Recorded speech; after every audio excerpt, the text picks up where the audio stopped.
오늘 말씀은 사실은 참 족보 얘기인데요. 이 족보가 누구 족보죠? 누구 족보죠? 누구를 소개하기 위해서 기록된 족보입니까? 그렇죠. 아론과 모세. 그래서 족보를 읽어보면 12명의 아들 중에 몇 명까지 나오죠? 셋밖에 안 나와요. 왜냐하면 이 족보를 기록한 목적이 누구를 소개시키기 위함이었기 때문입니까? 그렇죠. 이스라엘 백성의 지도자로 지금 백성을 이끌고 있는 모세와 아론, 저 사람이 도대체 누군가? 이거를 이제 2세대가 모르니까 족보를 쫙 소개하면서 이분이 레위 자손의 누구누구의 아들이구나. 이렇게 이제 가르쳐 주는 겁니다. 그 다음에 이 족보가 우리에게 주는 교훈 두 번째는 뭐였냐면 창세기 15장 16절의 성취죠. 자, 창세기 15장 16절에 아브라함에게 주신 약속이 뭐였습니까? 몇 대 만에 돌아온다? 4대 만에 돌아온다. 낮에 족보 보셨죠? 어떻게 4대죠? 제일 처음에 레위, 그 다음에 고핫, 그 다음에 아므람, 그 다음에 모세와 아론이에요. 그러니까 몇 대죠? 4대째인 모세와 아론이 이 백성을 이끌고 어디로 들어갑니까? 가나안으로 들어가죠. 이게 사실은 여러분 간단한 일이 아닌 게요. 400년 전의 일을 여러분 혹시 400년 전에 어떤 일이 있었는지 기억나세요? 어느 울거나 300년 전에 기억나세요? 200년 전은 다 모르죠. 다 모릅니다. 근데 430년이 지나갔어요. 근데 430년 전에 했던 그 약속이 정확하게 이루어졌어요. 누가 했겠어요? 그러니까 430년 전에도 계셨고 지금도 계시는 분만 할 수 있어. 그때 살다가 죽은 사람은 절대로 이 약속을 기억할 수도 없고 또 이뤄갈 수도 없겠죠? 그러니까 그분은 그때도 계셨고 지금도 계세요. 그리고 그분이 주신 약속은 언제나 이렇게 정확하게 이루어진다는 거예요. 예. 여러분 하나님에게 약속을 받았으면요, 그 약속은 반드시 보증수표입니다. 부도수표가 아니고 공수표가 아니고 보증수표예요. 그대로 이루어진다는 거 믿으시기 바랍니다. 네. 혹시 그 족보 그림을 좀 띄워줄 수 있나요, 혹시? 오케이. 이게 사실은 출애굽기 6장 14절부터 25절까지가 여기 다 이제 요약이 된 거예요. 이 얘기를 하고 있습니다. 자, 1대가 누구였죠? 레위. 2대는 고핫. 3대는 아므람. 4대는 근데 잘 보세요. 이 아론의 밑에 하고 모세 밑을 잘 보세요. 어디가 더 많아요? 모세 쪽엔 아무도 없죠. 전혀 소개를 안 해요. 사실은 굉장히 의아해할 수 있고, 아니 모세가 빠지다니 이해할 수 없다. 충분히 그렇게 생각할 수 있죠. 분명히 볼 수 있는 것은 이 족보가 소개하는 방향은 누굽니까? 아론이에요. 모세가 아니라 아론이에요. 그래서 아론 집안은 우리가 낮 시간에 살펴봤는데요.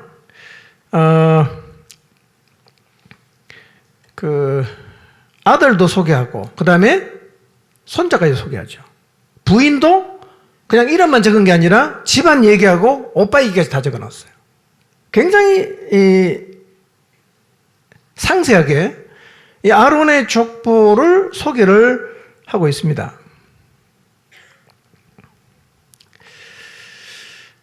자, 나답과 아비후 얘기는 아까 우리 미리 자매가 요약 잘했습니다.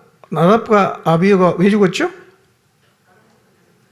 그렇죠. 하나님 말씀 그거 뭐 대충 하면 되지 뭐 꼭 그대로 다 해야 되냐. 아무 물이나 갔다가 뭐 그냥 불 피우면 되지 뭐 꼭 그거 재단에 가서 퍼와야 되냐. 이런 생각을 했을 수도 있어요. 직접적인 논의는 뭐라 그랬어요? 술을 먹었어요. 네, 독주를 마셨어. 정신없으니까 어리버리하게 아무거나 가져가다가 죽었다는 겁니다. 그러니까 하나님은요, 우리는 너무 하나님을 사랑의 하나님이라고만 생각해서 하나님 코스에 막 땡기고 그냥 머리 막 때리고 이러는데요. 그러면 안 됩니다. 하나님 그런 분 아니에요. 이스라엘 백성은 지금도 하나님 이름 안 부릅니다. 야훼라는 이름을 절대로 안 부릅니다. 뭐라고 부르는지 아세요? 아도나이라고 불러요. 이름을 못 불러요. 무서워갖고. 사실은 하나님 그렇게 우리가 경외해야 되는 분인데요. 좀 우리 시대는 하나님을 너무 쉽게 생각할지 몰라요. 그 동네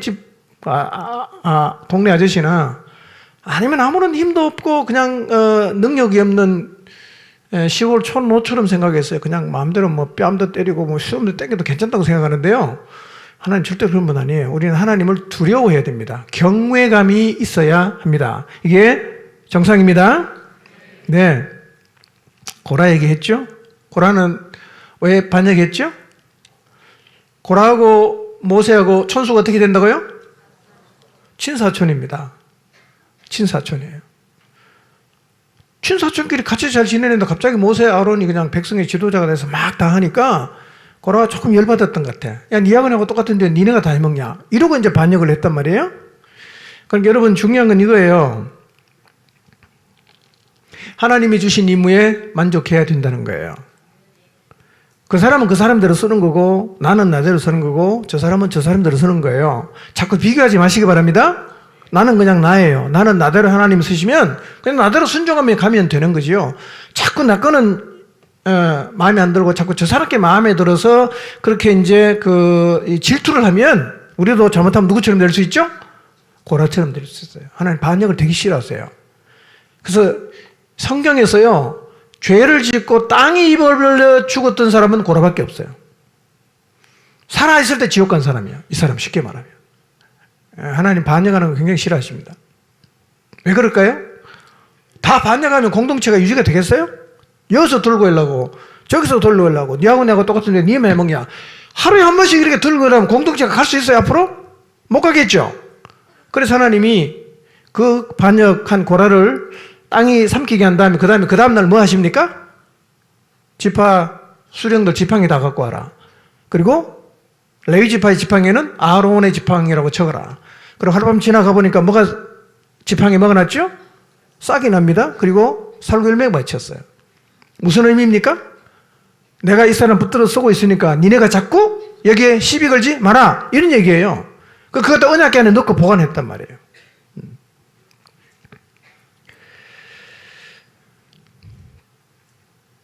자, 그래서 족보가 주는 교훈은 첫째는 일반적 교훈은 첫 번째 뭐였죠? 족보에는 뭐가 흐른다? 성경에 나오는 족보에는 하나님의 은혜가 흘러요. 예수님이 있는 우리의 가족의 족보에도 반드시 뭐가 흐릅니까? 하나님의 은혜가 흘러요.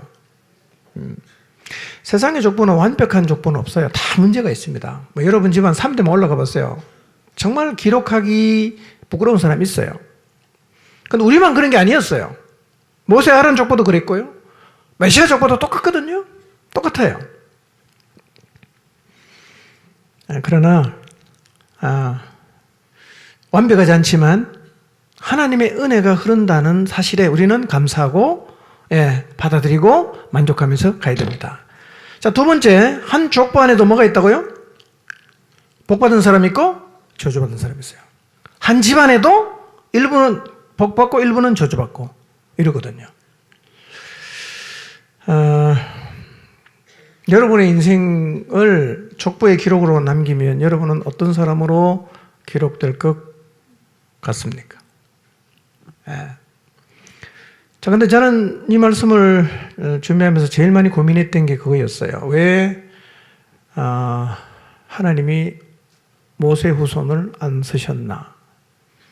왜 하나님이 생뚱맞게 갑자기 아론의 후손을 쓰셨나? 이게 사실은 굉장히 고민이 됐어요. 도대체 이유가 뭘까? 이유가 뭘까? 자, 몇 가지 교훈 얘기했죠. 첫 번째 뭐였죠? 영적인 지도자로 서면 참 감사하겠지만 그렇지 않아도 믿음 안에 있다는 사실로 우리는 충분히 족하게 여기고 우리 다음 세대 어떻게 쓸지 그것은 하나님의 소관에 맡기자. 이것도 굉장히 중요한 교훈입니다. 두 번째, 왜 하나님이 모세의 자손을 안 쓰셨을까? 저는 그게 직접적인 영향은 아닐 수도 있는데 제가 깊이 생각을 해보니까요. 묵상을 해보니까 모세의 후렴구가 일정 부분 영향을 줬을 거라는 생각을 하게 됐습니다. 모세의 후렴구가 뭐였죠? 가사 1절 가사 쭉 나오면 모세가 후렴을 외칩니다. 뭡니까? 나는 입이 둔합니다. 하나님이 쫙 보여주고 설명했어요. 모세가 후렴가 뭡니까? 나는 입이 둔합니다. 또 다 설명했어요. 가라. 또 후렴구는 나는 못 갑니다. 이거예요. 이게 모세의 후렴구였어요. 그러니까 입만 열면 그런 얘기 했다 이거죠. 그러니까 가만히 보면 우리 인생에도 후렴구가 다 있어요. 어떤 상황에 가면 어떤 상황 앞에 서든 똑같이 우리 입에서 나오는 그 후렴구 같은 반복되는 얘기가 있을 수 있다는 거예요. 그런 사람하고 같이 살면 참 힘들어요. 항상 못하겠다. 안 된다. 저 안 할래요. 자신 없어요. 못해요. 하나님 기뻐하실까요? 자, 여러분, 여러분이 누군가에게 모든 것을 다 갖추어서 준비를 해주고 충분히 할 수 있는 상황을 만들어 놓은 다음에 야, 이거 좀 해봐. 라고 했을 때 10번 말했는데 10번 못한다 그러면 여러분 기분이 어떨까요? 최근에 해보지도 않고 무조건 안 된다 그러네. 이런 마음 안 들겠어요?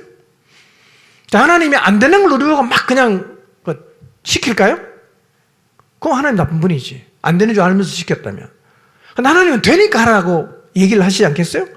늘 못한다, 안 된다, 저는 자신 없습니다. 이렇게 말하면 하나님 이 사람은 어떻게 하겠어요? 설 수 있겠어요? 그런 부정적인 후렴구는 가문 전체에 영향을 줄 수가 있어요. 행간을 읽어보면 그렇다는 거예요. 우리는 어떤 후렴구를 가져야 될까요?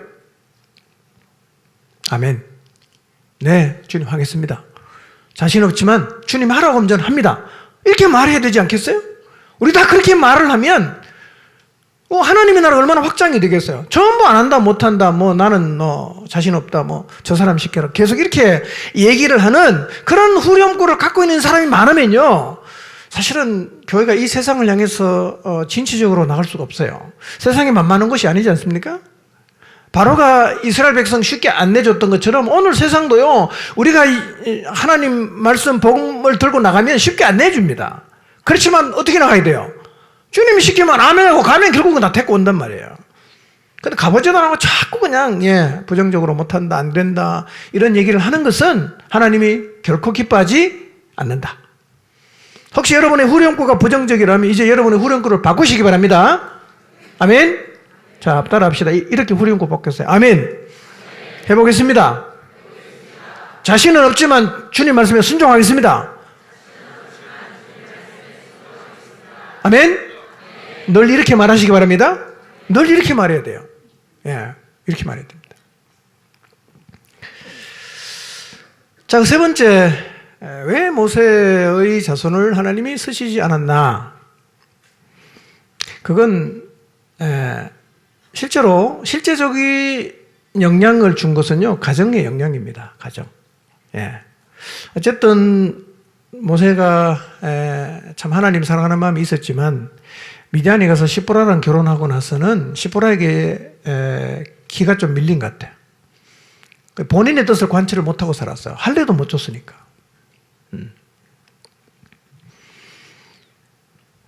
그러니까 모세의 자녀는 미디안 광야에 40년 살았는데 하나님을 잘 몰라요. 교육받은 적이 없으니까.